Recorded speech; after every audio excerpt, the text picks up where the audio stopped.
Hello everybody and welcome back to the channel. Now, this video took a bit longer than planned to make because it was meant to come out Tuesday, but ended up getting delayed a few days. But anyway, let's get into the video. Now, Gojo vs. Bond is a video I made a while back. I think it was like December, November.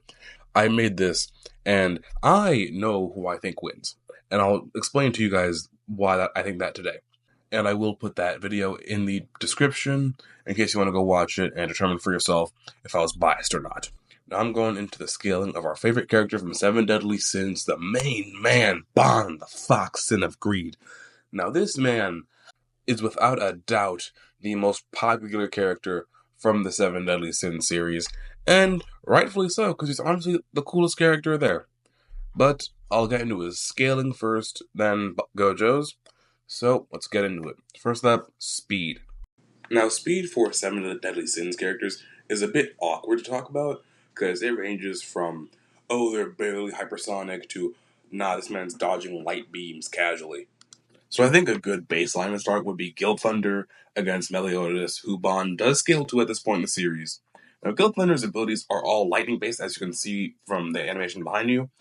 Now, he is only a lightning user, and it's fair to say that he at least scales to the speed of lightning, considering Meliodas, Bond, and Diana are all able to react to his attacks, perceive them, dodge them, block them, counter them, as we see right here. And I feel like that's fair to say that at the beginning of the series, they're all at the very least lightning timers. And by the end of the series, every single sin is fighting against the Demon King, and none of them can even harm him, let alone get close to him. And the only man who can harm him is Bond, after training in Purgatory and fighting for thousands of years.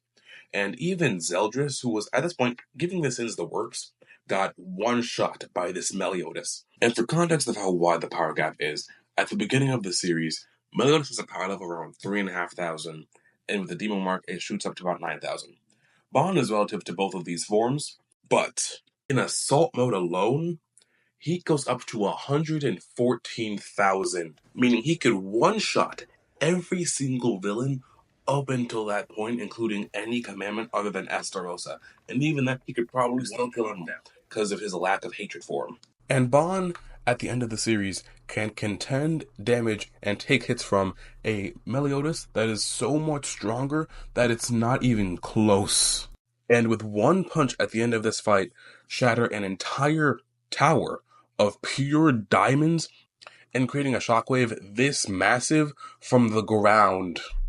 And I can guarantee you, though, that Gojo scaling is not nearly as high tier or as, well, good as Bond's is, because, well, JJK is a far more grounded verse in terms of power, and Seven Deadly Sins does not have that issue. Alright, now the highest speed scaling for Gojo is a good few tiers above the likes of fully cursed out Naoya and Maki, who did end up blitzing that Naoya, whose top speed is said to be Mach 3. And this same Maki would go on to tag and be relative in speed and power to a 15-finger Sukuna who just took over Megami's body, who Gojo scales to. And his max power, the strongest attack, that's the Honored One, the man who is unrivaled, Satoru Gojo, is a hollow purple that he can't do without prep time and a boost from Urahime, which was able to destroy a few buildings in Shinjuku, which is still really impressive, but normally cannot pull out that much firepower anywhere. Now let's get into who would actually win this fight. The Fox Sin of Greed,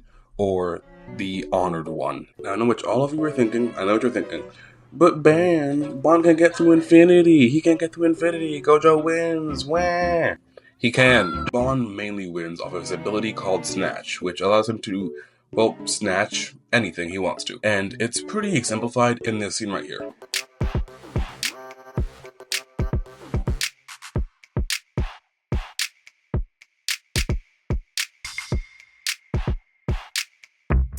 Now, while Bond's Snatch can be dodged, Gojo's nowhere near fast enough to dodge it because it scales off of Bond's own speed. And as I've already stated, Bond is way faster than Gojo, or the Jujutsu Kaisen verse in general. So yeah, Bond outscales, blitzes, and murks him before he can even attempt to pop his domain expansion or a red or blue. So, if you like this channel, please subscribe to the page, hit the noti bell, and like the video because that helps way more than you guys could even imagine.